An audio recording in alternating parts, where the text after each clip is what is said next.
শুধু দর্শক মন্ডলী, আমি এখন রয়েছি বগুড়া জেলার শেরপুর উপজেলার খামারকান্দি ইউনিয়নের খামারকান্দি ঝাজর রাস্তার উপরে। আপনারা জানেন এই রাস্তাটি বিগত প্রায় 3 বছর আগে রাস্তা সংস্কারের কাজ শুরু হয়, কিন্তু দুঃখের বিষয় 3টি বছর অতিবাহিত হয়ে গেল, আজও রাস্তাটির আলোর মুখ দেখে নাই। 3 বছর প্রায় কয়েকবার কাজ শুরু হলেও তা কাজ এখন পর্যন্ত শেষ করতে পারে নাই এই ঠিকাদার এবং এই উপজেলা সংশ্লিষ্ট স্থানীয় সরকার মন্ত্রণালয়ের এলজিডি অফিস। আমরা এর সঙ্গে এই বিষয়টি নিয়ে উপজেলা এলজিডি ইঞ্জিনিয়ার আব্দুল মতিউর সঙ্গে যোগাযোগ করা হলে উনি বলেছেন যে বিগত 3 বছর আগে এই রাস্তাটির ঠিকাদারি প্রতিষ্ঠান তারা টেন্ডারের মাধ্যমে পেয়ে থাকে, কিন্তু ঠিকাদার একটি মার্ডার কেসের জন্য জেলে যাওয়ার কারণেই তাৎক্ষণিকভাবে কাজটা বন্ধ হয়ে যায়। কিন্তু এই 3টি বছরে রাস্তাটির যে অবস্থা রয়েছে, এই রাস্তাটি আপনারা দেখতে পাচ্ছেন, এই রাস্তাটি আপনারা দেখতে পাচ্ছেন রাস্তাটি কি অবস্থা রয়েছে। রাস্তাটি এমন একটা অবস্থায় অকেজ অবস্থা রয়েছে, আপনারা দেখলে বুঝতে পারবেন এই রাস্তা দিয়ে একদমই ব্যবহার উপযোগী। এখানে যারা লোকজন রয়েছে সেই লোকজনকে যাতায়াত করতে পারে না। আপনাদের এই বিষয়টি নিয়ে আরেকটু অবগতের জন্য জানিয়ে রাখতেছি, এই রাস্তা দিয়েই ফুলবাড়ি ঘাটপাড় থেকে শুরু করে ঝাঁঝর পর্যন্ত প্রায় 7 কিলো দীর্ঘ 7 কিলো রাস্তা দিয়ে এই বগুড়া জেলার 3টি উপজেলার মানুষ, শেরপুর, শাহজাহানপুর এবং ধুনট উপজেলার মানুষ এই রাস্তা দিয়ে তারা চলাচল করে থাকে। শুধু তাই নয়, আপনারা জানেন যে এই রাস্তা দিয়ে বগুড়া জেলার শেরপুর উপজেলা এবং শাহজাহানপুর উপজেলা এবং ধুনট উপজেলার যতগুলো চাষি রয়েছেন, মানে কৃষক রয়েছেন, তাদের উৎপাদিত শস্য এই শেরপুরের একমাত্র কাঁচামালের বড় বাজার ফুলবাড়ি বাজার তারা বিক্রি করে থাকেন। এদিক দিয়ে তারা যখন সবজি তুলনে যায় অনেক সময় তাদের অনেক কষ্ট হয়। রাস্তার নষ্ট তো অনেক দিন হলে, কিন্তু এই খুঁড়ে দিয়ে তারা চলাফেরা যে কষ্টটা করছে, মানে এটা ভাষায় প্রকাশ করার মতো না। এর ভেতরে মনুষ্যত্ব জ্ঞান যদি থাকতো তাহলে এই রাস্তাটা এত খারাপ করে রাখতো না, অন্তত রোলার দিয়ে মানুষের চলার মতো উপযোগী করে রাখতো।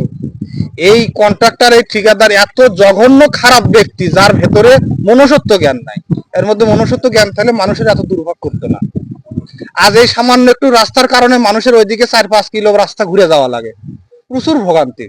অসুস্থ লোকদের নিয়ে যাওয়া, তারপরে মনে করেন যে বৃদ্ধ লোকজনের চলাফেরা করা, এমন কষ্ট হয়ে গেছে এলাকার লোকজন চলাফেরা করতে পারতেছে না। সবজি যাতে সমস্যা, মানে গাড়ি নষ্ট হয়, ওই পাশে তো যাতে গেলে মনে করেন যে গাড়ি টাইম মতো বাজারে যেতে পারে না, সময়ের ব্যাঘাত, সবজি তুলতে সময় লাগে বেশি, কারণ একটা সবজি উঠাতে তো অনেক সময় লাগে, আবার যাতে রাস্তার দূরত্বটা বেশি, এই কারণে প্রচুর মানে ভোগান্তির মধ্যে পড়ছে সাধারণ মানুষ। দ্রুত রাস্তাটা কমপ্লিট চাই আমরা। আচ্ছা, আগে ঝাড় দিবে ওরা, ঝাড় টাড় দিয়ে ইটে এনে দোকানটা দিয়ে এনে মাটি টাটি দিয়ে ইটে টিটে দিয়ে হেরে চলে যায়। আর 3 মাস হলে এই অবস্থা করেছে। ধান কাটার আগে থেকে শুরু করছে, না কাজ করে না ওরা। আবার কয়েকটলি পাথর দিয়ে হেরে চলে যায়।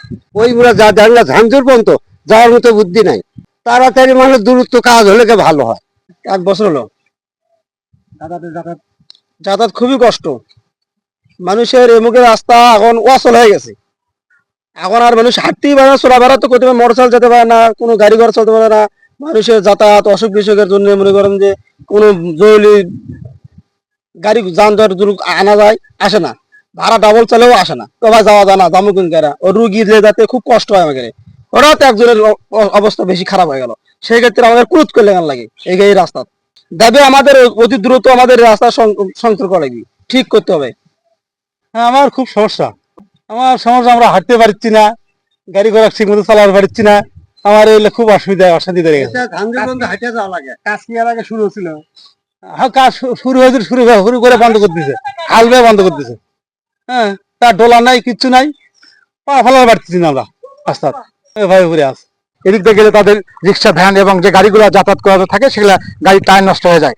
এবং এখানকার লোকজন আমাকে জানিয়েছেন যে এই রাস্তা দিয়ে চলাফেরার জন্য তাদের যে কষ্ট হয়, ভোগান্তি হয়, যার কারণে তারা এই রাস্তা বাদ দিয়ে যদি তারা বাইপাস হয়ে যায় তাহলে 5 থেকে 7 কিলো রাস্তা ঘুরে তারা শেরপুর শহরে তাদের যেতে হয়। এবং তাদের যারা শিশু বাচ্চা রয়েছেন তাদেরকে হাসপাতালে চিকিৎসার জন্য, এবং নারীদের প্রসূতি নারী যদি হয়ে থাকে তারা হয়তো রাস্তার মধ্যে তাদের অবস্থা অনেকটাই খারাপ হয়ে যায়।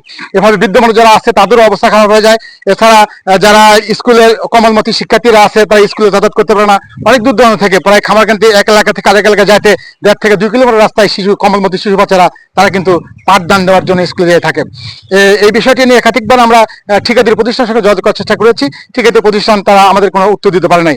এই বিষয়টি নিয়ে উপজেলা এলজিডির ইঞ্জিনিয়ার জনাব আব্দুল মতিউর সঙ্গে যোগাযোগ করেছি। উনি বলেছে যে আবারও খুব দ্রুত কাজ শুরু হবে। উনি শুধু বলে যায়, তারপর দেখা যায় 2 দিন কাজ করার পরেই আবারও কাজটা বন্ধ হয়ে যায়। শেরপুর উপজেলা ফুলবাড়ি বেলি ব্রিজ হইতে ঝাঁঝর বাংলা নদী পর্যন্ত রাস্তাটি অত এলাকায় খুব গুরুত্বপূর্ণ রাস্তা। রাস্তাটি মেরামত কাজে দপ্তর আহ্বান করা হয়, ঠিকাদার নির্বাচিত হওয়ার পর কাজ শুরু করে এবং শুরু করার পর ঠিকাদার মামলায় কিছু আসামি হয়। সে জেলখানায় ছিল দীর্ঘ 2 বছর, বা সে জেলখানা থেকে বের হওয়ার পর সে রাস্তার কাজ সে শুরু করছে। বর্তমানে রাস্তাটির হার্ডবেড প্রিপারেশন কাজ চলছে, কার্পেটিং কাজ শুরু হবে এবং 15 থেকে 20 দিনের মধ্যে আমরা কাজ শেষ করতে পারবো আশা করছি। এখন এলাকাবাসী এবং যারা এই রাস্তার উপরে যাতায়াত করে তাদের একটাই দাবি, তার জন্য অতি বিলম্বে এই রাস্তাটি সংস্কার হয় এবং এই রাস্তাটি যেন সুন্দরভাবে কার্পেটিং করা হয়। এই বিগত 3 বছর আগে কাজ শুরু হয়ে গেলেও এখন পর্যন্ত যেহেতু এই রাস্তার কাজ শুরু হয়নি, তাই সংশ্লিষ্ট কর্তৃপক্ষের কাছে এলাকাবাসী নিবেদন করেছেন অতি দ্রুত যেন এই রাস্তার কাজটি শেষ হয়ে যায়। সারওয়ার জাহান, চ্যানেল এস, শেরপুর, বগুড়া।